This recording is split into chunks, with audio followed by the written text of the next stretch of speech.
last few lectures, we have taken a whirlwind tour of some major development theories. We have seen the rise and fall of modernization theory, the rebellious critique of dependency theory, and the existential questions of post-development. But what if none of these theories quite fit the bill? Well, fear not, because today we are venturing off the beaten path to explore some alternative approaches to development.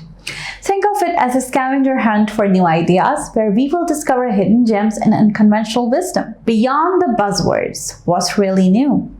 Now you might be thinking, alternative approaches? Haven't we heard this before? Isn't sustainable development or participatory development just another way of saying the same old thing?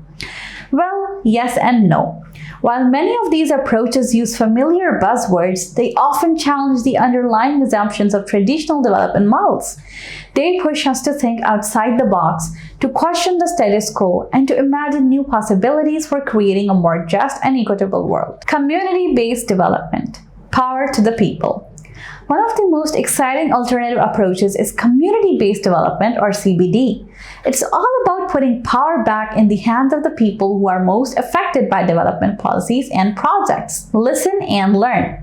Instead of imposing solutions from the top down, CBD starts by listening to the needs, aspirations, and knowledge of local communities. Build on strengths. CBD recognizes that communities often have their own resources and strengths, and it focuses on building on those assets rather than simply filling in gaps. Participatory decision-making. CBD involves communities in every step of the development process, from planning and implementation to monitoring and evaluation. Participatory approaches.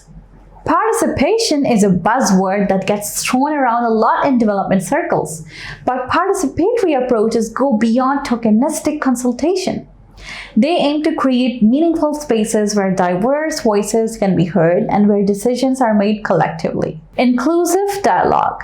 Participatory approaches create platforms for dialogue and negotiation between different stakeholders, including government officials, community leaders, civil society organizations, and private sector actors. Empowerment.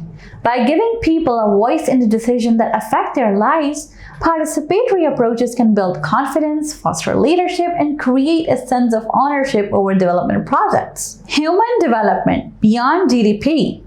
Remember that discussion we had about what development really means?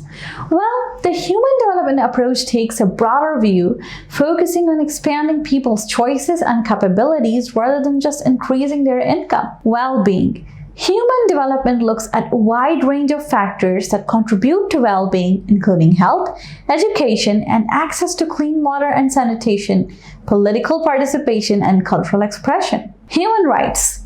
Human development is grounded in the principles of human rights, recognizing that all people are entitled to a life of dignity and opportunity. Right-based approach, from charity to justice. Rights-based approaches take the idea of human rights one step further by framing development as a matter of justice rather than charity. Entitlements. These approaches view development not as a gift from benevolent donors, but as an entitlement that all people have a right to claim. Accountability. They emphasize the responsibility of governments and other duty bearers to respect, protect, and fulfill human rights. Empowerment. Rights-based approaches aim to empower people to claim their rights and hold their governments accountable. So, which path to choose? There's no one-size-fits-all answer to the question of which development approach is best. Each approach has its own strengths and weaknesses, and the most effective strategy will depend on the specific context and goals. But by exploring these alternative approaches, we can broaden our horizons, challenge our assumptions, and discover new ways of thinking about development. We can also find inspiration in the many innovative projects and initiatives that are already happening around the world, led by people who are not afraid to break the mold and create their own path.